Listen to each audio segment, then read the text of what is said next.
2025 বৰ্ষটোত আমি আমাৰ পাঠ্যপুথিসমূহ টেক্সটবুকলৈকে যাতে আমি কনভাৰ্ট কৰিব পাৰোঁ। PDF ইতিমধ্যে আমাৰ আছে, আমাৰ কিতাপসমূহ ডাউনলোড কৰিব পাৰে, কিন্তু তাক আমি টেক্সটবুকলৈ কনভাৰ্ট কৰাৰ কাৰণেও এটা প্ৰকল্প ল'বৰ কাৰণে মই পাঠ্যপুথি নিগমক অনুৰোধ জনাইছোঁ। আমি 19টা ভাষাত আমাৰ আছে আৰু 9টা মাধ্যমৰ কিতাপ হৈছে। তাৰ লগতে আমি কিছু কিতাপ প্ৰকাশ কৰাৰ যিটো নতুনকৈ আমি মিচিং, ৰাভা, তিৱা আদি ভাষাও প্ৰৱৰ্তন কৰিম। এই পাঠ্যপুথিসমূহ প্ৰস্তুত কৰিছে, তাৰ যিটো টেক্সট সেইটো প্ৰস্তুত কৰিছে আমাৰ SCERT আৰু সমগ্ৰ শিক্ষাই, কিন্তু পুথিসমূহ ছপা কৰি বিতৰণ কৰাৰ দায়িত্ব সেই জনগোষ্ঠীয় স্বায়ত্তশাসিত পৰিষদসমূহক আমি অৰ্পণ কৰিছোঁ। সেই তেনেকুৱা আমাৰ শিক্ষক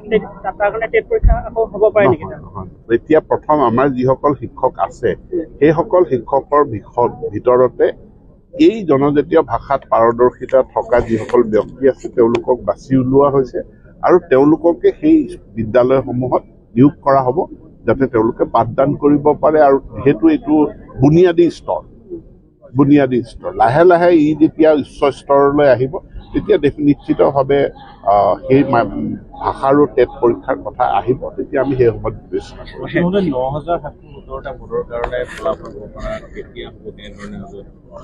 ইয়াৰ ডকুমেণ্ট ভেৰিফিকেশ্যন চলি আছে।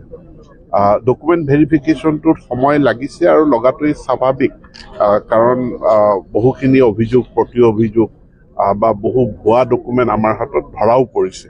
গতিকে এইখিনি এটাৰটো প্ৰক্ৰিয়া চলি আছে ডকুমেণ্ট ভেৰিফিকেশ্যনৰ, আৰু এটা এডভাৰটাইজমেণ্টৰ বিপৰীতে যি আবেদন পত্ৰ গ্ৰহণ তাৰ জাননীখন খুব এইকেইদিনতে ওলাব। ডিজিটাইজেশ্যন ইমান দ্ৰুতভাৱে আগুৱাই গৈছে, এতিয়া প্ৰত্যেক মানুহৰ হাতত, তেওঁ যি শ্ৰেণীৰে মানুহক নহওক কিয় তেওঁৰ হাতত এটা ডিজিটেল ডিভাইচ, ফোন হিচাপে মোবাইল ফোন তেখেতৰ হাতত আছে। টেবলেটটোৰ নিৰ্দিষ্ট ডেজিগনেটেড কিছুমান ফাংচনছ থাকে, গতিকে আমি বিদ্যালয়সমূহত প্ৰথম এটা বছৰতে আমি 52,000 টেবলেট দিছিলোঁ, তাৰ পিছৰ বছৰ আমি পুনৰ 5,000 টেবলেট দিছোঁ। গতিকে আহি থকা দিনবিলাকত এই ডিজিটেল যি ডিভাইচৰ জৰিয়তে শিক্ষাদান কৰা, ইয়াৰ গুৰুত্বটো বহুত বেছি বাঢ়িব আৰু তাৰ ক্ষেত্ৰত আমি প্ৰত্যেক শিক্ষকৰ হাততে এটাকৈ যাতে টেবলেট দিব পাৰোঁ সেই প্ৰচেষ্টাও আমি ল'ম। 52,000 মানে এইটো 2 লাখৰ 1/4, গতিকে 1/4 যেতিয়া পাৰিছোঁ, বাকী 2/3 নোৱাৰাৰ কোনো কাৰণ নাই, সেইটো আমি বিশেষ ব্যৱস্থা কৰিম।